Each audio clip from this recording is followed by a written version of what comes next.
ஒரு சின்ன பெண் தன் நண்பர்களுடன் நடந்தாள்.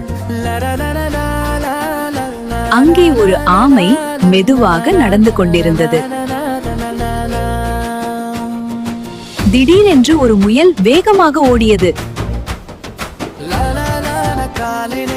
முயல் ஆமையை பார்த்து சிரித்தது. ஆமை அமைதியாக இருந்தது. சின்ன பொன் கிண்டல் பண்ணக்கூடாது என்றாள். சின்ன பெண் நடந்து வந்தால் சந்தோஷம் கொண்டு வந்தாள். நாம் ஒரு போட்டி போடலாமா? வந்தது வாலாட்டி சிரித்தது மஞ்சள் குஞ்சு குதித்தது. நான் ஜெயிப்பேன். மெதுவான பகுதி போட்டிக்கான தொடக்கமும் முடிவும் வரையப்பட்டது. ஆமை நடந்தது மெதுவாக. 1 2 3 போ. நேரம் தூரத்தில் ஒரு முயல் ஓடியது.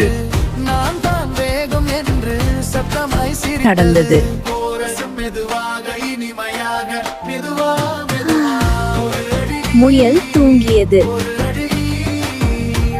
ஆமை நிறுத்தாமல் தொடர்ந்து நடந்தது. நாயும் குஞ்சும் ஆமையை உற்சாகப்படுத்தின. திடீரென விழித்தது. முயல் சொன்னது சிரித்தபடி நான் ரொம்ப வேகம்தான். ஆமை சொன்னது ஆமை போட்டியை ஜெயித்தது. சின்ன பெண் கேட்டு அனைவரும் மிகவும் சந்தோஷப்பட்டார்கள். ஒரு போட்டி போடலாமா என்று சொன்னால் மென்மையாக. முயல் தன் தவறை உணர்ந்தது.